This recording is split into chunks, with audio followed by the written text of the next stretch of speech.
गांव के एक छोटे से किसान रामलाल के पास 5 बकरियां थीं।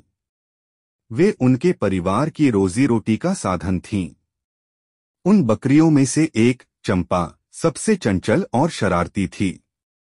वह अक्सर खेतों में इधर उधर भागती रहती थी, लेकिन हर शाम रामलाल की आवाज सुनते ही लौट आती थी।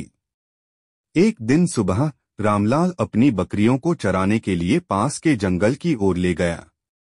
वहां की ताजी घास और ठंडी हवा में बकरियां मजे से चर रही थीं। रामलाल कुछ समय के लिए गांव के दूसरे किसानों से मिलने चला गया। जब वह वापस आया तो उसने देखा कि चंपा गायब थी। रामलाल का दिल तेज धड़कने लगा। उसने चारों ओर देखा, आवाज लगाई, लेकिन चंपा कहीं नहीं मिली। गांव में लौटते ही उसने अपने बेटे मोहन और कुछ दोस्तों को बुलाया।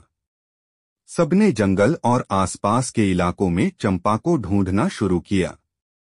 कुछ घंटों बाद मोहन को जंगल के कोने में किसी जानवर के हलचल की आवाज सुनाई दी। वह दौड़कर वहां पहुंचा तो देखा कि चंपा एक झाड़ी में फंसी हुई थी। शायद वह किसी बड़ी घास के पीछे भागी और झाड़ियों में उलझ गई। मोहन ने उसे धीरे धीरे बाहर निकाला और खुशी खुशी सबको खबर दी। रामलाल ने राहत की सांस ली और चंपा को गले से लगा लिया। गांव के लोग भी खुश हो गए और सबने मिलकर मोहन की तारीफ की। उस दिन के बाद से रामलाल ने यह तय कर लिया कि वह अपनी बकरियों पर और ध्यान देगा, ताकि ऐसी घटना दोबारा न हो। चंपा भी अब कम शरारत करने लगी थी, लेकिन उसकी मासूमियत और चंचलता वैसी ही बनी रही।